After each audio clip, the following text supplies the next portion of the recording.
Assalamualaikum warahmatullahi wabarakatuh. Perkenalkan nama saya Wandi Perlungan dengan NIM D0312111050 dari Departemen Teknik Perkapalan. Nah, kali ini saya akan menjelaskan tentang suku Bajo. Suku Bajo sendiri itu telah lama dikenal sebagai orang-orang yang handal melaut, baik itu menyelam maupun berenang. Bahkan anak sekecil umur 3 tahun di suku Bajo itu ada yang sudah dapat berenang. Berikut ini persebaran dari suku Bajo. Ada di Thailand, Malaysia, Filipina, Kalimantan, Sulawesi, di Nusa Tenggara. Namun ini hanya sebagian.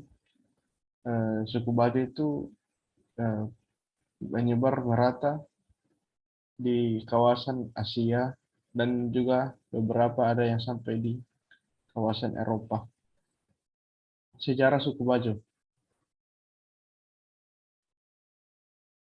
Suku Bajo telah ada sejak ratusan tahun yang lalu. Suku ini menyebar ke berbagai penjuru Nusantara melalui jalur pelayaran dan perdagangan serta cenderung hidup nomaden. Suku Bajo ini menyebar melalui jalur perdagangan seperti jalur dari perdagangan Portugis. Suku Bajo yang hidup berkelompok nomaden dipimpin oleh seorang punggawa, sebutan untuk pemimpin yang memiliki kebijaksanaan dan karismatik. Kepemimpinan suku Bajo umumnya bersifat religio-magis, jadi kekuasaan politik bersifat adi duniawi dan adi manusiawi. Suku Bajo dalam kajian etnografi kurang begitu populer dibanding dengan suku Bugis, yang sama-sama menjadikan laut sebagai sarana mencari penghidupan. Hal ini dibuktikan dengan catatan-catatan pelayaran Makassar atau Bugis yang hampir meliputi seluruh perairan Nusantara. Ada beberapa orang yang menyamakan antara suku Bajo dan suku Bugis, namun hal tersebut nyatanya salah. Suku Bajo berbeda dengan suku Bugis, walaupun ada persamaan, yakni sama-sama menjadikan laut sebagai sarana pencari penghidupan. Namun terdapat perbedaan di sisi sosial, yaitu suku Bugis itu menetap di daratan dan mencari penghidupan di laut, sedangkan suku Bajo yang asli mencari dan tinggal dan mencari penghidupannya di laut. Kebudayaan suku Bajo. Identitas budaya dan sejarah suku Bajo di Bajo Pulau dibentuk dari unsur-unsur budaya Bajo dan Melayu. Hal ini bisa ditemui dalam tradisi masyarakat dengan membuat syair dan bersyair pada saat melaut. Mereka lebih dominan dengan memanfaatkan sumber daya bahari untuk memenuhi kebutuhan sehari-hari dibandingkan sumber daya alam di daratan.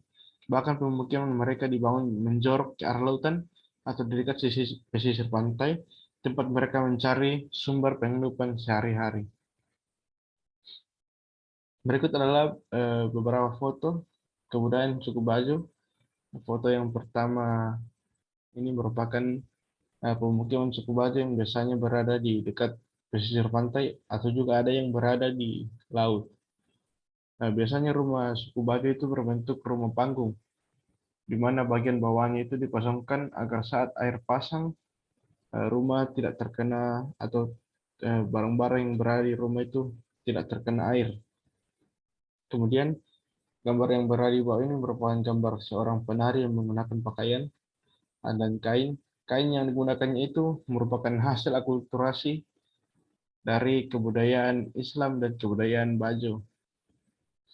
Kemudian gambar yang ketiga ini merupakan uh, suatu upacara yang dinamakan upacara Duata, di mana upacara ini merupakan upacara untuk masyarakat Bajo yang memiliki sakit, di mana penyakit tersebut sudah lama dan sangat sulit untuk disembuhkan.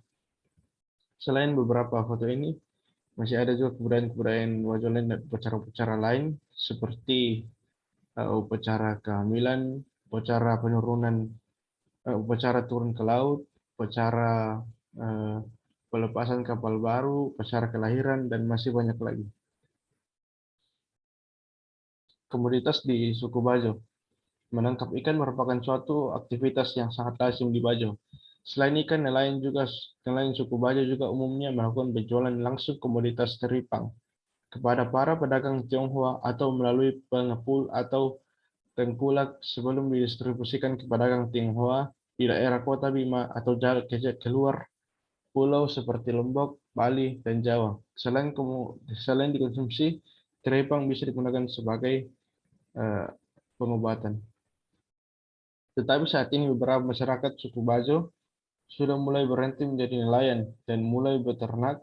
Hal tersebut bermula ketika suku Bajo mulai hidup menetap secara permanen berdasarkan hasil wawancara dengan Sudirman, selaku kepala dusun Bajo Barat.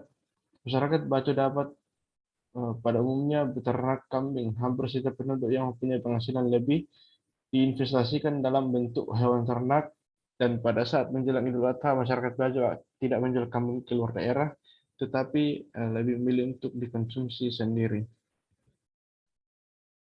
Sedikit tambahan untuk kebudayaan suku Bajo saat ini sudah berakulturasi dengan kebudayaan Islam. Jadi beberapa kebudayaan-kebudayaan suku Bajo itu sudah dipengaruhi oleh kebudayaan-kebudayaan Islam. Contohnya seperti tadi pada slide sebelumnya, yaitu bersyair, dan juga contoh lainnya itu pada saat upacara-upacara kelahiran di mana syariat-syariat Islam itu dilaksanakan. Nah, lanjut. Nah, sekian dari saya. Assalamualaikum warahmatullahi wabarakatuh.